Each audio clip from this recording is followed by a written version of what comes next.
Welcome to the Pet Loss Companion. I'm Ken Dolan-Del Vecchio, and I'm here with my friend and co-author, Nancy Saxton-Lopez. And this is a program that we do live on Facebook and YouTube every Thursday at 6 p.m. Eastern Time. We run for about a half hour, give or take.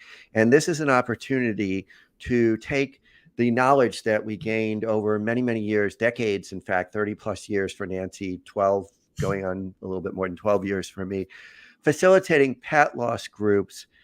And we actually compiled that information into a book. It's called The Pet Loss Companion, Healing Advice from Family Therapists Who Lead Pet Loss Groups.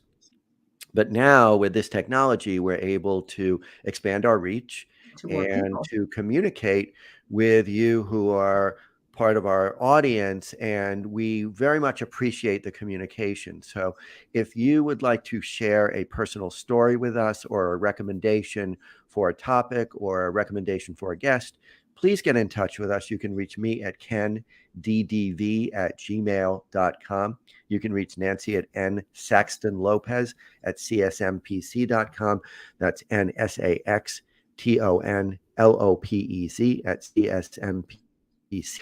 If you send us a personal story, please let us know if it's okay to share on this program. Also, let us know if it's okay to share in print form, because we know that some people benefit from reading more than listening, and some people like to do both. So if you're okay with us sharing it, we're developing a blog where we can share the stories that we have and our responses to them. Certainly, if you are not comfortable with us sharing, we will respond to you anyway. We'll respond via email. And if you want to share only part of your story and delete other parts, which some people have told us that they would prefer, that's fine too. We only share your first name. And so that the content that we receive from audience members is really a big part of what we do on the program. We know that many, many people are gratified by it. It helps them to feel less alone. It helps them to know that there are others who are going through similar experiences. You can support our work in a number of ways. You can give a gift through Venmo or PayPal. You can do a monthly subscription. All of the above are in the program description. Everything that I'm sharing with you as we start the program is in the program description. This program is a friend of Dakin Humane Society in Springfield, Mass. And you can learn more about Dakin at DAKINHUMANE.org. Dakin sponsors a cost-free Zoom pet loss support group that I facilitate. It is generally on the second Tuesday of the month. It runs 6 p.m. to 7:30 Eastern Time. It is cost-free. I want to emphasize that. You can also join from anywhere in the world, and we have people who join from across the country and across the world, and you will find the RSVP link in the program description as well. The next meeting date will be March 14th, and again at 6 p.m. Eastern Time. Please consider pressing the subscribe button on YouTube. The link for getting to the YouTube version of this program is in the description as well. If you do that, it helps to alert people who are looking on YouTube for support with pet loss that this program exists. So it raises the profile of our program in the algorithm, and that can help people. If you find this program helpful and you think other people may, then if you could subscribe on YouTube, that would be a helpful thing.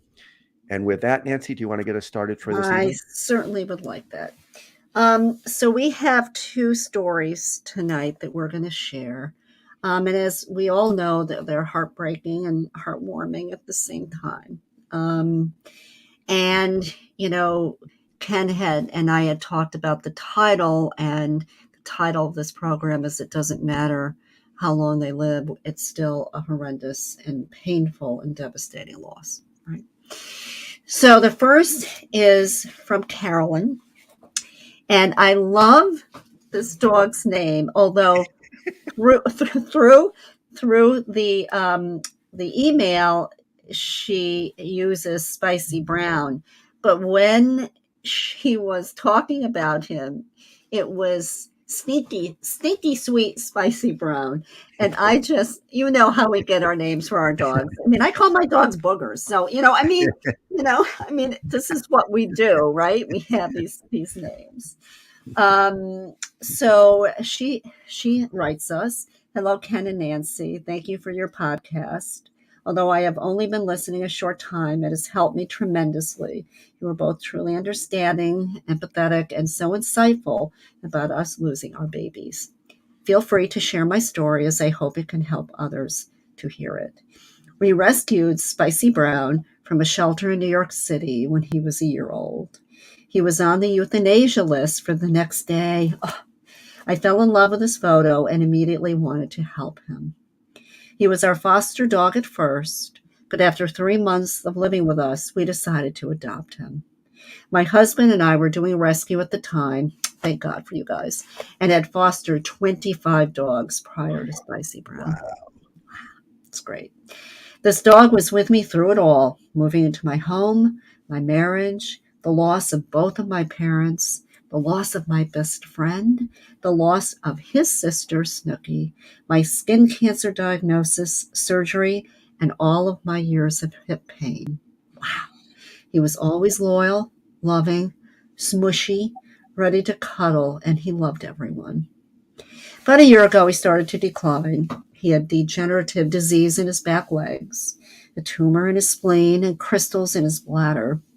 I had him on several medications and prescription food for a very long time, but it just kept getting worse. He then developed sundowner syndrome and would pace in circles for hours. And that's in the evening, if I don't believe, right? Because Yeah. people go through that also. You're kind of agitated and Mhm. a little disoriented. Yeah. As the degenerative disease progressed, he started losing control of his bowels and would regularly have accidents in the house, and many times while he was sleeping. I knew the time was getting close when it took forever for me to get him up for a walk because he loved his walks so much. He would also sleep all day long, and he was hard to wake up even after sleeping all day. He would occasionally just collapse on the floor because his legs would just give out on him. He lost a lot of weight. You could see his ribs and spine clearly.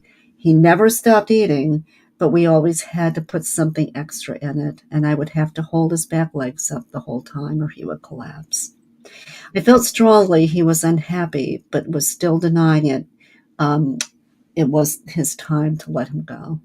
My husband could see Spicey Brown was unhappy as well and would say to me, "It's time." But I had to be ready.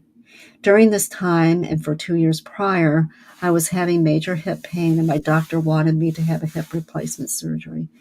My surgery was finally scheduled for 1/21/23, so just a few weeks ago. I knew my husband would never be able to care for me and Spicey Brown. I felt this was perhaps a sign that it was time for me to let my sweet baby go. So I scheduled an in-home euthanasia for 1/14/23. I second guessed myself all of the days leading up to 1/14/23, but my vet and the in-home vet assured me I had his quality of life in mind and that I was making the right choice for my sweet boy and for our family. He was 13 years old when he passed. I'm writing this because some people might think it's horrible or selfish that one of my deciding factors was my upcoming surgery. I even think about that myself sometimes. That was by far not the main reason. It was one of the least of my reasons, but it did play a factor in my decision making. And I guess I just want other people out there to know it's okay to factor in a major life event when deciding to let go of your beloved pet who was already in a steady decline. I wanted my baby boy to die with dignity, and I felt strongly he hated being slow, disoriented, and unable to stand without assistance. I still question if I did the right thing, but I think it's because selfishly I so still wanted him to be here with me. It has only been 3 days since he has left, so this is about a month ago or so. The house feels so empty and quiet, and I'm just sad all the time. He was most definitely my heart familiar, as you guys say. He has a huge piece of my heart, which now is a million broken pieces. Thank you for reading this and all you do. What an amazing couple, right? Yeah, 25 dogs that they fostered, rescued. I mean, it's quite something. So I want to reassure Carolyn right off the bat that nobody thinks it's horrible or selfish. No, that you made that decision. Nobody. People, it's really good that she said that. Right. She said she feels it, and I think many of us would feel that too. Like, how can I possibly factor this in? But of Right. course, you have to factor Right. in your all of your life circumstances, and not only that, but it was it was it was already clear to both she and her husband that it was time. Yeah. So He it's was part of declining. yeah, it's Right. part of that whole thing that no matter the reality of of a dog's debilitation or a cat's debilitation, we tend to go there and second guess and say maybe there was something, maybe I just got tired of taking care of them, or Right. maybe there was some sort of ulterior motive that also was part, like we'll torture ourselves with these notions, and it's not what's going on. It's Yeah, not, you're making the decision based on the need to to end not your have him suffer. friend's Right. suffering. Yeah. Yeah, Right. yeah, You know what's interesting, Ken, that I read this, over the time that we've been doing the podcast about, that making that decision about euthanasia, and what the vet hospitals say, what the ASPCA says, that you have to factor in where you are in your life. yeah, It's yeah, not just for the animal, but it's for what's happening for you. yeah. There could be multiple things, multiple stressors. um, and so which I knew, but it was really interesting to see that they added that to the list. Sure. I mean, What was going on with their companion animal. yeah. I mean, there are people who cannot afford Right. the extraordinary costs of the care that may sustain their pet for a little bit longer, and their pet is suffering. Maybe they can't breathe very well, and they have to make a decision that the humane thing to do in the circumstance Right. is to euthanize them. I mean, there's all kinds of life situations that come into play, and it's important to factor our own needs, our own life context Exactly. into the decision making. It's interesting. I'm working with someone right now, and I'm trying to remember what she said. But her dog had to be euthanized. But the dog had broken his back. Oh, I know who. There was somebody who the dog had his back broken, and it would have been a $30,000 to $40,000, Yeah, yeah, surgery, and the dog was sick already. So right, so I don't have, if you have that money, that's fabulous. But how many people really can do that, right? yeah. I mean, Especially when your animal is ill, right? it's it's something. And when we had Dr. Cole on, Hmm. she talked about how these decisions are so frequently part of the agonizing process, for not only for the family of the beloved animal companion, but even for the veterinarians, because Right, they're everybody's in a bind around right. these kinds of dilemmas. There are some comments, so I'm going to just read through them and share some of them. This is from Maggles Waggles, whose name I love. We love it. We do. It's I'm, a good I'm, name. I'm so thankful for having discovered this channel. It's been a couple of weeks since my Hmm. girl's passing, but your channel has made the process a little easier. It's hard for sure. It's hard. And then she writes later on, many people say 13 years was a good long life for a dog, but I think it's way too short. I had no chance against terminal cancer, and Yeah. that's hard to get over. Absolutely. Well, that's that control piece that we all struggle with, right? Because when we Yeah. take care of these beings that rely on us, we believe that we can make everything okay, right? And their lives are never long enough. No, anyway. And then we have Karen, who wrote, you always question yourself regardless. It's part of grief. Mhm. It's torture. So it's very Yes, well stated. I it is think well stated. that's the way we experience it. We always second guess. Mhm. We always go over it over and over and over again. And it's a torturous emotional process. Well, we thank Carolyn quite Yes. a Thank you bit very much, for Karen. your being so honest and forthcoming, about your beautiful, stinky, sweet, spicy brown. I love her. And that, thank you for your help with the animals. Yes, yeah, that's really an incredible gift. Incredible Hmm. gift. So now we're going to read a letter from Rachel, who writes, "Hi there, I'm writing to thank you for your podcast. It's helped me a great deal during these last few weeks. We lost our beloved Trapper." Let me show Trapper's picture too. Oh yeah, he's a beautiful boy. Yeah, Oh, look at him. absolutely. Beautiful dogs, all of these. Beloved Trapper, due to refractory epilepsy at only 3.5. Oh, 3.5. We got Trapper as a puppy after a lot of research into what type of dog would be a good pet for our boys and for our family. He was an Aussie Poodle mix and about 35 pounds when he was healthy.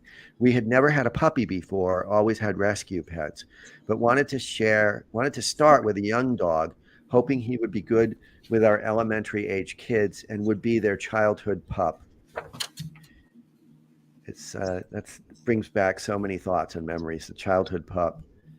yes. Trapper and I spent hours together training in dog obedience. Did this every week for 9 months. Potty training, teaching him manners, and just snuggling. He grew into an amazing dog, and by about 9 months was just a dream. He loved our kids more than anything. Loved going on car rides. Knew exactly when the bus was coming down the road, which meant his boys would be home from school, and just loved to be at our side. He didn't need a leash in our front, which meant his boys would be home from school. Well, I'm sorry, I'm repeating myself. He didn't need a leash in our front yard. He would just sit on our porch looking out at the block.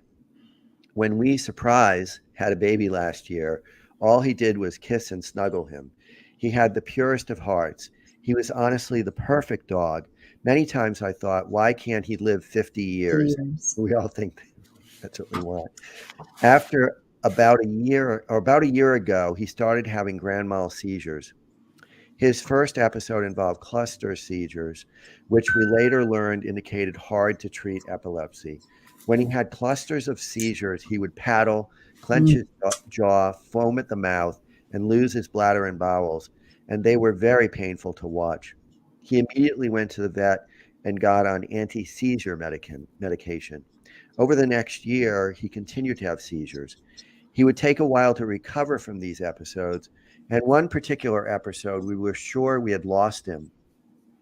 We tried multiple different maintenance medication combinations and doses and different rescue meds. The medications came with very negative side effects: ravenous hunger, lethargy, confusion, weight gain, urinary urgency.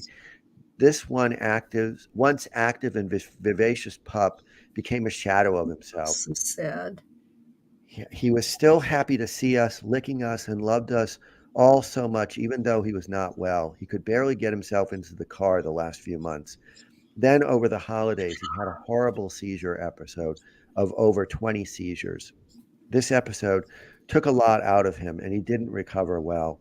We took him to a dog neurologist, and we learned that his prognosis wasn't good. We could try more medication cocktails, but the chance he'd respond was slim. The neurologist was open to keep trying, but it felt like he was also becoming a science experiment. Just more pills and no concern for how all these meds were affecting his quality of life. My husband felt strongly that it was time to release him from his misery and put him down. We had multiple consultations with our vet about this. I struggled a lot with the decision, but I also knew my husband was right in so many ways. I just couldn't let go, but reluctantly agreed that it was best. We ended up putting him down, surrounded by his family.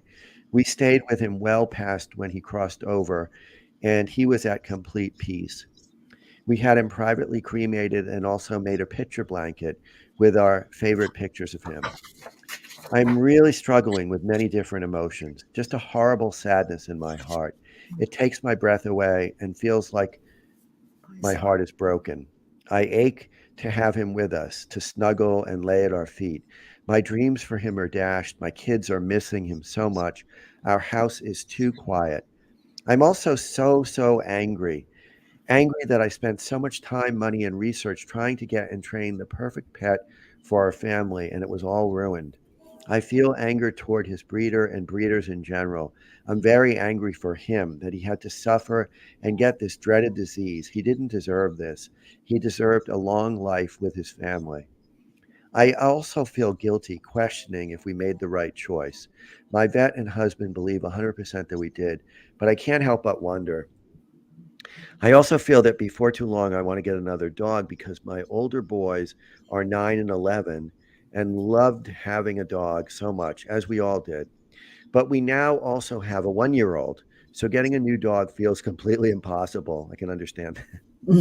I don't have the time I did 3.5 years ago. I'm a busy mom of three and work full time. I just don't see how it can work. Trapper was just so perfect, and it's just so sad. I miss him so much. You can share my story if you want. Attached is a picture of Trapper from his healthy days before he got epilepsy. I'll show that again. What a beautiful Thanks boy. so much, Rachel. Well, thank you, Rachel, for also sharing this heartbreaking story about your baby. And as I've said in other podcasts, I have a lot of experience with epilepsy. With my Hank, my heart dog Hank, who died in 2019, and Boogie, who I have now, who Yeah. has cluster seizures. Yep. And Yep. so it's one of the most amazingly difficult things to witness, and to go through that baby having 20 seizures. Oh my God.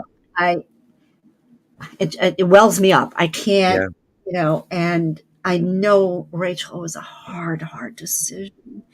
But every time, you have a seizure, it does something to the brain. Take something away. Yeah. And so you did the right thing, even though I know you struggle with it. But, and yes, I can understand your anger. You, Absolutely. There are genetically linked conditions that pop up more and more, it seems. yeah, more and more. And Um, I a have lot a of few now that a have lot of issues. inbreeding, very close inbreeding. So, but between the sadness and the devastation and the anger, it's such a tragedy that he was so sick. But it was the right thing to do. And they gave him a beautiful life, Oh, and they absolutely. gave him the best of care. Yeah. And while it's a very, very hard thing, I always think it's a great thing when kids have dogs or Yeah. cats or whatever kind of pet, because it just teaches children so much that's valuable. It teaches Yep. them about being gentle and about taking responsibility for Right. somebody who's vulnerable and needs to be taught things in a very careful and loving way. And they get to witness the whole life cycle, Yeah. and they get to be, in this case, of course, the life cycle was way, way, way too short. But the fact that they were there, they were part of the family Mhm. when Trapper was released from his suffering is just such an important experience for Yep. kids, because it helps them to it helps them to grow through the experience of grieving. And Well, right. That's it. I mean, you as parents are the role models you're the for your role models, children in grief. and we try to shield our kids from the pain that exists in life, but we can't do that. We can't do it. And so the way I think about it is, it's always important to think about the fact that we are raising our kids to be competent adults.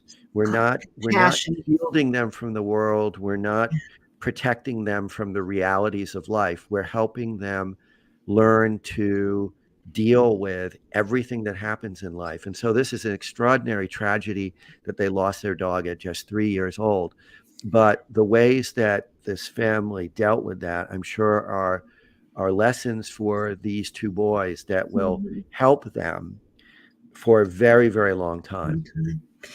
And the question about another dog, and I understand, right, when you have an 11 and 9-year-old and now you have a 1-year-old, but maybe those kids can do some volunteer, right? Mhm. Work at a Mhm. shelter, maybe, so Mhm. that they get their fix of the doggies before you guys decide, when you get another animal. Or it may not be a large dog, but it could Mhm. be a very small dog that is does not take maybe the amount of energy that will be necessary for a puppy.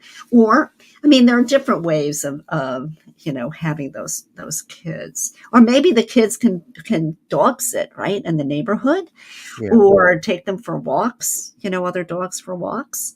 I'm not sure how, Rachel, where you guys live and how that works, um, but hopefully you both will figure it out, you and your husband, about Yeah, and there's ways and in there's which this time. comes. There's time too. I mean, one of the things that I think about this is that they're doing all of this so planfully. I mean, they Mhm, really planned this out. They did a lot of research on what kind of a dog to get, and they're also doing a lot of thinking about when to get another dog. They're not mhm, rushing to. And one of the things which that is good. It's it's important. so important to do is to be mindful Mhm. about when it's time.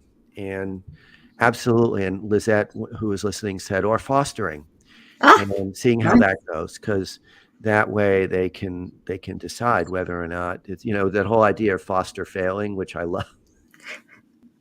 Yeah, which usually happens, right? Okay, we're adopting now, so Yeah. So, but it's a story of love and yes, and and very, very careful thinking about when when it was time to right. end the suffering of their beloved trapper. And again, it's when I hear this kind of story, I think this is a life lesson for Yeah, the young people involved. it certainly is. Yeah. And we wish Rachel and her family, some remembrances, which I know that they have around their beautiful trapper, because they did have such a wonderful time with him when he was before he really got ill. Yeah. Um, and I'm sure that at some point in time, well, I'm hopefully sure at some point in time, there will be another one that they I will think love so. as much, Yeah. right? It And won't that be will be his Trapper, that will be his legacy. but right. That's a But beautiful legacy. Yeah. yes, Yeah. right. And we thank you, Rachel, for sharing Thank that you so story. much. So, Nancy, once again, great conversation. We'll look forward to doing it again next week. Yes, we will. Everyone, take care, please. Bye bye.